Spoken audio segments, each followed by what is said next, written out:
If you're watching this video, you've probably already seen the viral Markelle Fultz free throw attempt from a few days ago. Here it is in slow motion in case you haven't already seen it. People were losing their minds because of the ongoing Fultz shooting saga and the fact that he literally double pumped a free throw attempt in an NBA game.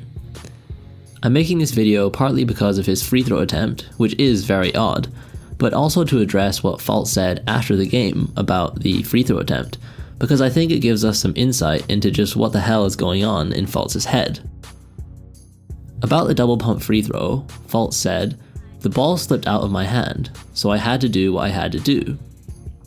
But I'm not really worried about it. I work on my game. The ball just happened to slip, so that's what happened." This seems like a totally fair excuse. Sometimes the ball does slip out of a player's hands when they shoot a free throw, and they try to bail out of the shot like Tony Parker does here. But I was rewatching the Fultz clip today when I realized, to my horror, it appears as if Fultz wasn't entirely truthful in his post-game comments. That's because if we rewind to the first of Fultz's 2 free throw attempts in this pair against Miami, we see that he actually performs a similar pump fake on his first attempt as well.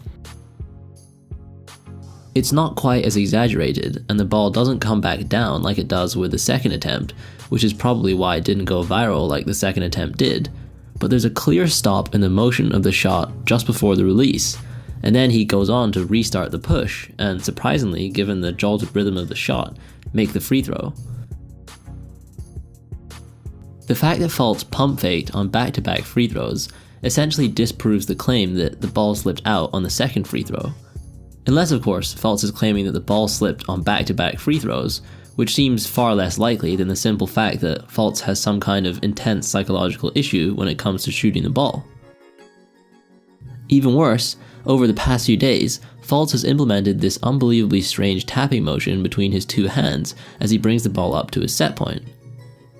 If this is what he means by he works on his game, then he needs to go in a new direction. I'll ask you this, have you ever seen a great free throw shooter who brings the ball up to their set point while playing volleyball between his hands?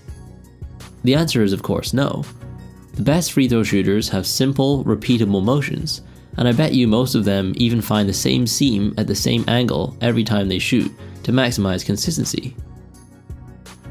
Tapping the ball between his hands as he brings it to his set point might be giving him a confidence boost via the placebo effect, but I promise you, there's no way that it's a long-term solution to his shooting technique woes.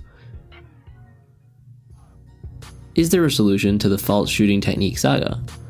Right now, it appears as if the answer is no, especially as Fultz makes on-the-fly ad hoc adjustments in the middle of the season without any guidance from knowledgeable trainers. He recently stopped working with his summer trainer Drew Hanlon, as they appear to have parted ways indefinitely.